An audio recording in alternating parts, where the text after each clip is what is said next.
Hi friends, ಇವತ್ತಿನ video ಮೂಲಕ mutton biryani ಯಾವ ರೀತಿ ಮಾಡೋದು ಅಂತಂದ್ಬಿಟ್ಟು ತೋರಿಸ್ಕೊಡ್ತಾ ಇದ್ದೀನಿ. ತುಂಬ ಜನಕ್ಕೆ ಮಟನ್ ಬಿರಿಯಾನಿ ಮಾಡೋವಾಗ ಫಸ್ಟ್ ಡೌಟ್ ಬರೋದು ಅಂತಂದರೆ ಮಟನ್ ಅನ್ನೋದು ಕರೆಕ್ಟಾಗಿ ಬೆಂದಿದೆಯಾ ಇಲ್ವಾ, ಇಲ್ಲಾಂತಂದರೆ ಅಕ್ಕಿ ಹಾಕೋವಾಗ ಎಷ್ಟು ಕ್ವಾಂಟಿಟಿಗೆ ನೀರು ಹಾಕ್ಕೋಬೇಕು ಅನ್ನೋದನ್ನು ತುಂಬ ಜನಕ್ಕೆ ಡೌಟ್ ಅನ್ನೋದು ಇರುತ್ತೆ ಅಲ್ವಾ. ಸೊ ಹಾಗಾಗಿ ಅಂಥವ್ರಿಗೆ ನಾನಿವತ್ತು ಈಸಿ ಮೆಥಡಲ್ಲಿ ಮಟನ್ ಬಿರಿಯಾನಿ ಯಾವ ರೀತಿ ಮಾಡೋದು ಅಂತಂದ್ಬಿಟ್ಟು ತೋರಿಸ್ಕೊಡ್ತಾ ಇದ್ದೀನಿ. ಇನ್ ಕೇಸ್ ನೀವು ಫಸ್ಟ್ ಟೈಮ್ ಅಡುಗೆ ಕಲಿಯೋರು ಸಹ ಮಟನ್ ಬಿರಿಯಾನಿ ಮಾಡೋವಾಗ ಈ ಮೆಥಡ್ನಲ್ಲಿ ನೀವು ಮಟನ್ ಬಿರಿಯಾನಿ ಮಾಡಿದ್ದೀರಾ ಅಂತಂದರೆ ಪರ್ಫೆಕ್ಟಾಗಿ ಈ ಮಟನ್ ಬಿರಿಯಾನಿನ ಮಾಡ್ಕೋಬೋದು, ತುಂಬಾ ರುಚಿಯಾಗೂ ಸಹ ಬರುತ್ತೆ. ಸೊ ಬನ್ನಿ ಇವಾಗ ಲೇಟ್ ಮಾಡ್ದಿರಾ ಈ ಮಟನ್ ಬಿರಿಯಾನಿ ಯಾವ ರೀತಿ ಮಾಡೋದು ಅಂತಂದ್ಬಿಟ್ಟು ಸ್ಟೆಪ್ ಬೈ ಸ್ಟೆಪ್ ನೋಡ್ಕೊತಾ ಹೋಗೋಣ. ಮೊದಲು ಈ ರೀತಿ ಸ್ವಲ್ಪ ಮಸಾಲೆನ ರೆಡಿ ಮಾಡ್ಕೋಬೇಕು. ಹಾಗಾಗಿ ಮಿಕ್ಸಿ ಜಾರಲ್ಗೆ 3 ಬೆಳ್ಳುಳ್ಳಿನ ಮೇಲೆ ಸಿಪ್ಪೆ ತೆಗೆದ್ಬಿಟ್ಟು ಹಾಕ್ಕೊತಾ ಇದ್ದೀನಿ. 3 ಇಂಚ್ ಆಗುವಷ್ಟು ಶುಂಠಿನ ಸಹ ಮೇಲೆ ಸಿಪ್ಪೆ ತೆಗೆದು ಕಟ್ ಮಾಡಿಬಿಟ್ಟು ಹಾಕ್ಕೊತಾ ಇದ್ದೀನಿ. 1 ಹಿಡಿ ತುಂಬ ಪುದೀನ ಸೊಪ್ಪು, 1 ಹಿಡಿ ತುಂಬ ಕೊತ್ತಂಬರಿ ಸೊಪ್ಪನ್ನು ನೀಟಾಗಿ ವಾಶ್ ಮಾಡಿಬಿಟ್ಟು ಹಾಕ್ಕೊತಾ ಇದ್ದೀನಿ. ಖಾರಕ್ಕೆ ತಕ್ಕಷ್ಟು ಒಂದು 4 ರಿಂದ 5 ಹಸಿಮೆಣಸಿನ್ಕಾಯಿನ ಸಹ ಹಾಕಿ ಸ್ವಲ್ಪ ಆಗುವಷ್ಟು ನೀರನ್ನು ಸೇರಿಸ್ಕೊಂಡು ಸ್ಮೂತಾಗಿ ಈ ಮಸಾಲೆನ ಗ್ರೈಂಡ್ ಮಾಡಿಕೊಂಡು ಪಕ್ಕಕ್ಕೆ ಇಟ್ಕೊಳ್ಳಿ. ಸೊ ನಾನಿಲ್ಲಿ ಅರ್ಧ kg ಆಗುವಷ್ಟು ಮಟನ್ ತಗೊಂಡಿರೋದ್ರಿಂದ ಸೊ ಮಸಾಲೆ ಕ್ವಾಂಟಿಟಿ ಅನ್ನೋದು ಈ ರೀತಿಯಾಗಿ ರೆಡಿ ಮಾಡಿ ಇಟ್ಕೊಂಡಿದ್ದೀನಿ. ಸೊ ಮಟನ್ ಅನ್ನೋದು ನೋಡಿ ಈ ರೀತಿ ಸ್ವಲ್ಪ ಮೀಡಿಯಮ್ ಸೈಜಲ್ಲಿ ಪೀಸ್ನ ಕಟ್ ಮಾಡ್ಕೋಬೇಕಾಗತ್ತೆ. ತುಂಬ ದೊಡ್ಡದು ಅಲ್ಲ, ಹಾಗಂತಂದ್ಬಿಟ್ಟು ಚಿಕ್ಕದು ಅಲ್ಲ, ಈ ರೀತಿ ಮೀಡಿಯಮ್ ಸೈಜಲ್ಲಿ ಇದ್ದರೆ ಬಿರಿಯಾನಿ ತಿನ್ನೋವಾಗ ಚೆನ್ನಾಗಿರುತ್ತೆ ಪೀಸಸ್ಸು. ಸೊ ಈಗ ಈ ಮಟನ್ನ ವಾಶ್ ಮಾಡ್ಕೊಂಡಿರುವಂಥದ್ದು ಒಂದು ಕುಕ್ಕರಲ್ಲಿಗೆ ತಗೊಂಡಿದ್ದೀನಿ. ಈಗ ಮಸಾಲೆ ರೆಡಿ ಮಾಡ್ಕೊಂಡಿದ್ದೀರಲ್ವ, ಅದರಲ್ಲಿ 1-2 ಟೇಬಲ್ ಸ್ಪೂನ್ ಆಗುವಷ್ಟು ಮಸಾಲೆನ ಮಟನ್ನಲ್ಲಿಗೆ ಹಾಕ್ಕೊತಾ ಇದ್ದೀನಿ. ಹಾಗಾಗಿನೇ ಮೊದಲು ನಾನಿಲ್ಲಿ ಮಸಾಲೆ ರೆಡಿ ಮಾಡ್ಕೊಂಡಿದ್ದು.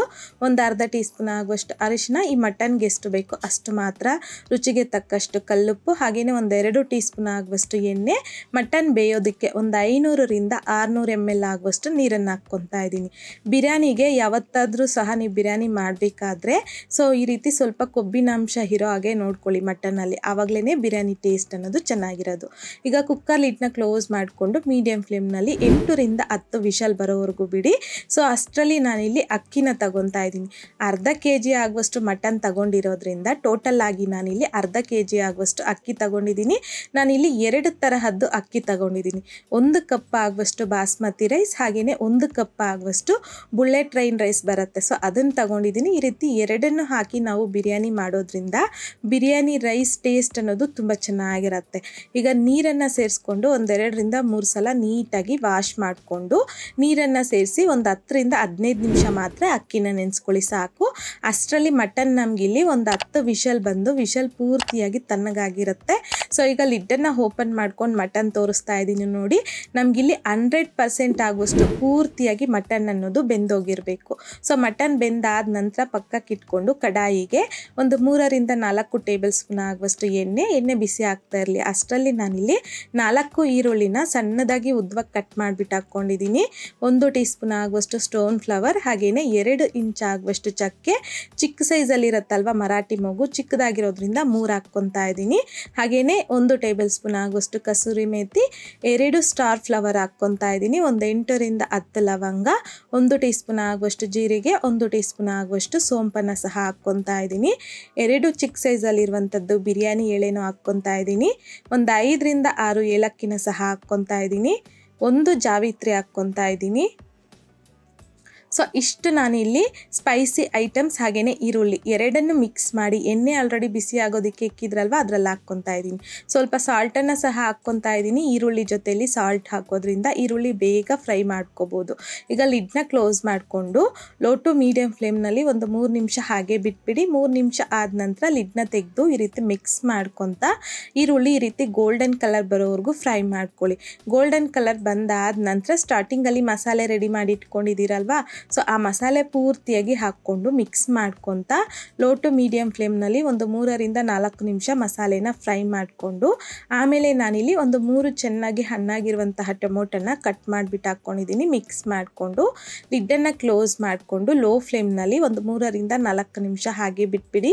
ಟೊಮೊಟೊ ಅನ್ನೋದು ಸಾಫ್ಟ್ ಆಗಬೇಕು. ಈ ರೀತಿ ಟೊಮೊಟೊ ಹಣ್ಣು ಸಾಫ್ಟ್ ಆಗಿದ್ದಾದ ನಂತರ 2 ಟೇಬಲ್ ಸ್ಪೂನ್ ಆಗುವಷ್ಟು ಬಿರಿಯಾನಿ ಮಸಾಲ ಪೌಡರ್ ಹಾಕ್ಕೊತಾ ಇದ್ದೀನಿ.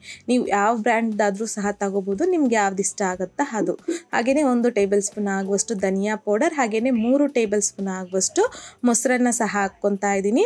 ಈಗ ಜಸ್ಟ್ ಒಂದ್ಸಲ ಎಲ್ಲ ಮಿಕ್ಸ್ ಮಾಡ್ಕೊಳ್ಳಿ. ಮಸಾಲೆನ ಮಿಕ್ಸ್ ಮಾಡ್ಕೊಂಡಿದ್ದಾದ ನಂತರ ಸ್ಟಾರ್ಟಿಂಗಲ್ಲಿ ಮಟನನ್ನು ಬೇಯಿಸಿಟ್ಕೊಂಡಿದ್ದೀರಲ್ವ, ನೀರು ಹಾಕ್ಕೋಬಾರ್ದು, ಜಸ್ಟ್ ಮಟನ್ ಮಾತ್ರ ಹಾಕ್ಕೊಳ್ಳಿ. ಈ ಮಟನ್ ಬೇಯಿಸಿರುವಂತಹ ನೀರನ್ನು ಪಕ್ಕಕ್ಕಿಟ್ಕೊಳ್ಳಿ. ಸೊ ನೀರನ್ನು ಚೆಲ್ಲಬಾರ್ದು, ಅದೇ ನೀರಲ್ಲಿ ನಾವು ರೈಸನ್ನು ಬೇಯಿಸ್ಕೋಬೇಕಾಗತ್ತೆ. ಒಂದ್ಸಲ ಮಿಕ್ಸ್ ಮಾಡಿಕೊಂಡು ಲಿಡ್ನ ಕ್ಲೋಸ್ ಮಾಡಿ ಮಟನ್ನ ಒಂದು 5ರಿಂದ 6 ನಿಮಿಷ ಮಸಾಲೆ ಜೊತೆಲಿ ಚೆನ್ನಾಗಿ ಫ್ರೈ ಮಾಡ್ಕೋಬೇಕು. ಫ್ರೈ ಮಾಡ್ಕೊಂಡಿದ್ದಾದ ನಂತರ ಒಂದ್ಸಲ ಮಿಕ್ಸ್ ಮಾಡಿಕೊಂಡು ಮಟನ್ ಬೇಯೋದಕ್ಕೆ ನೀರು ಹಾಕಿದ್ರಲ್ವ, ಸೊ ಅದೇ ನೀರನ್ನು ನಾನಿಲ್ಲಿ ಅಳತೆ ಮಾಡ್ಕೊತಾ ಇದ್ದೀನಿ. ಅಕ್ಕಿ ತಗೊಂಡಿರ್ತಕ್ಕಂಥ ಕಪ್ಪಲ್ಲೇ ಈ ಮಟನ್ ಸೂಪನ್ನು ಸಹ ಅಳತೆ ಮಾಡ್ಕೊತಾ ಇದ್ದೀನಿ. ಟೋಟಲ್ ಆಗಿ 2.5 ಕಪ್ ಆಗುವಷ್ಟು ಮಟನ್ ಸೂಪ್ ಅನ್ನೋದು ಬಂದಿತ್ತು. ಹಾಗೆಯೇ 1.5 ಕಪ್ ಆಗುವಷ್ಟು ನೀರು ಹಾಕ್ಕೊತಾ ಇದ್ದೀನಿ. ಟೋಟಲ್ ಆಗಿ 4 ಕಪ್ ಆಗುವಷ್ಟು ನೀರು ಹಾಕ್ಕೋಬೇಕಾಗತ್ತೆ. ಸೊ ಅಂದರೆ 2 ಕಪ್ ಆಗುವಷ್ಟು ಅಕ್ಕಿ ತಗೊಂಡಿರೋದ್ರಿಂದ 4 ಕಪ್ ಆಗುವಷ್ಟು ನೀರು ಹಾಕ್ಕೋಬೇಕಾಗತ್ತೆ. ಲಿಡ್ನ ಕ್ಲೋಸ್ ಮಾಡಿಕೊಂಡು ಈ ನೀರನ್ನು ಈ ರೀತಿ ಚೆನ್ನಾಗಿ ಕುದಿಸ್ಕೊಂಡಿದ್ದಾದ ನಂತರನೇ ನಾವಿವಾಗ ಅಕ್ಕಿನ ನೆನೆಸಿಟ್ಕೊಂಡಿದ್ದೀರಲ್ವ, ಅಕ್ಕಿನ ಹಾಕ್ಕೊಂಡು ಲೈಟಾಗಿ ಮಿಕ್ಸ್ ಮಾಡ್ಕೊಳ್ಳಿ. ಜಾಸ್ತಿ ಮಿಕ್ಸ್ ಮಾಡೋದಕ್ಕೆ ಹೋಗಬೇಡಿ, ಅಕ್ಕಿ ನೆಂದಿರೋದ್ರಿಂದ ಮುರಿದೋಗೋ ಚಾನ್ಸ್ ಇರುತ್ತೆ. ಈ ಟೈಮಲ್ಲಿ ಖಾರ ಹಾಗೆಯೇ ಸಾಲ್ಟ್ ಕಡಿಮೆ ಇದ್ದರೆ ಅಡ್ಜಸ್ಟ್ ಮಾಡ್ಕೋಬೋದು. ನನಗಿಲ್ಲಿ ಸ್ವಲ್ಪ ಸಾಲ್ಟ್ ಅನ್ನೋದು ಕಡಿಮೆ ಅನಿಸ್ತು, ಹಾಗಾಗಿ ಸ್ವಲ್ಪ ಸಾಲ್ಟನ್ನು ಹಾಕಿ ಮಿಕ್ಸ್ ಮಾಡಿಕೊಂಡು ಸೊ ಈ ರೀತಿ ಮಧ್ಯದಲ್ಲಿ ಮಿಕ್ಸ್ ಮಾಡ್ಕೊತ ಒಂದು 70% ಆಗುವಷ್ಟು ಅಕ್ಕಿನ ಬೇಯಿಸ್ಕೋಬೇಕಾಗತ್ತೆ ಮೀಡಿಯಂ ಫ್ಲೇಮ್ನಲ್ಲಿ. ಸೊ ನೋಡಿ, ಈಗ ಒಂದು 70% ಆಗುವಷ್ಟು ಬೆಂದಿದೆ. ಈಗ ಒಂದು 2ರಿಂದ 3 ಟೇಬಲ್ ಸ್ಪೂನ್ ಆಗುವಷ್ಟು ತುಪ್ಪನ ಸಹ ಹಾಕಿ ಮಿಕ್ಸ್ ಮಾಡಿಕೊಂಡು ಈಗ ದಮ್ ಮಾಡ್ಕೊತಾ ಇದ್ದೀನಿ. ಸೊ ಈ ರೀತಿಯಾಗಿ ಲಿಡ್ಡನ್ನು ಕ್ಲೋಸ್ ಮಾಡ್ಕೋಬೇಕು. ಸೊ ಗಾಳಿ ಅನ್ನೋದು ಹೊರಗಡೆ ಬರಬಾರ್ದು. ಟೈಟಾಗಿರುವಂತಹ ಲಿಡ್ಡನ್ನು ಕ್ಲೋಸ್ ಮಾಡಿಕೊಂಡು ದೋಸೆ ತವಾನ ಇಟ್ಕೊಂಡು ದಮ್ ಮಾಡ್ಕೋಬೇಕಾಗತ್ತೆ. ಲೋ ಫ್ಲೇಮ್ನಲ್ಲಿ ಒಂದು 10 ನಿಮಿಷ ಹಾಗೆ ಬಿಟ್ಬಿಡಿ. 10 ನಿಮಿಷ ಆದ ನಂತರ ಫ್ಲೇಮ್ನ ಆಫ್ ಮಾಡಿಕೊಂಡು ಹಾಗೆ ಒಂದು 10ರಿಂದ 15 ನಿಮಿಷ ಬಿಟ್ಬಿಡಿ. ಒಂದು 15 ನಿಮಿಷ ಆದ ನಂತರ ಲಿಡ್ಡನ್ನು ತೆಗೊಂಡು ಒಂದ್ಸಲ ಚೆನ್ನಾಗಿ ಮಿಕ್ಸ್ ಮಾಡಿಕೊಂಡ್ರೆ ತುಂಬಾ ರುಚಿಯಾಗಿರುವಂತಹ ಪರ್ಫೆಕ್ಟಾಗಿ ಮಟನ್ ಬಿರಿಯಾನಿ ಅನ್ನೋದು ರೆಡಿಯಾಗೋಗುತ್ತೆ. ಸೊ ಇನ್ ಕೇಸ್ ನೀವು ಫಸ್ಟ್ ಟೈಮ್ ಮಾಡ್ತಿದ್ರು ಸಹ ಮಟನ್ ಬಿರಿಯಾನಿ ಮಾಡಬೇಕು ಅಂತಂದರೆ ಈ ಪ್ರಾಸೆಸ್ನಲ್ಲಿ ಮಾಡಿ ನೋಡಿ, ನಿಮಗೂ ಅಷ್ಟೇ ಪರ್ಫೆಕ್ಟಾಗಿ ಮಟನ್ ಬಿರಿಯಾನಿನ ಮಾಡ್ಕೋಬೋದು. ಸೊ ನೋಡಿದ್ರಲ್ಲ ಫ್ರೆಂಡ್ಸ್, ಇವತ್ತಿನ ವಿಡಿಯೋ ಮೂಲಕ ಈಸಿಯಾಗಿ ಅಷ್ಟೇ ರುಚಿಯಾಗಿರುವಂತಹ ಮಟನ್ ಬಿರಿಯಾನಿನ ಪರ್ಫೆಕ್ಟಾಗಿ ಯಾವ ರೀತಿ ಮಾಡ್ಕೊಳ್ಳೋದು ಅಂತಂದ್ಬಿಟ್ಟು ನೀವು ಸಹ ಈ ವಿಧಾನದಲ್ಲಿ ಮಟನ್ ಬಿರಿಯಾನಿನ ಮಾಡಿದಾದ ನಂತರ ನಿಮಗೂ ಯಾವ ರೀತಿ ಬಂತು ಅನ್ನೋದನ್ನು ಮರಿದೆ ನನಗೆ ಕಮೆಂಟ್ ಮೂಲಕ ತಿಳಿಸಿ, ಲೈಕ್ ಮಾಡಿ, ಹಾಗೆಯೇ ನಿಮ್ಮ ಫ್ರೆಂಡ್ಸ್ ಆ್ಯಂಡ್ ಫ್ಯಾಮಿಲಿ ಜೊತೆಗೆ ಶೇರ್ ಮಾಡಿ. ಮತ್ತಷ್ಟು ಈಸಿ ಆ್ಯಂಡ್ ಸಿಂಪಲ್ ಕ್ವಿಕ್ ರೆಸಿಪೀಸ್ಗೋಸ್ಕರ ದಯವಿಟ್ಟು ನೀವಿನ್ನೂ ನಮ್ಮ ಮೇಘಶ್ರೀಸ್ ಕಿಚನ್ ಚಾನಲ್ನ ಸಬ್ಸ್ಕ್ರೈಬ್ ಮಾಡಿಲ್ಲ ಅಂತಂದರೆ ಸಬ್ಸ್ಕ್ರೈಬ್ ಮಾಡಿ.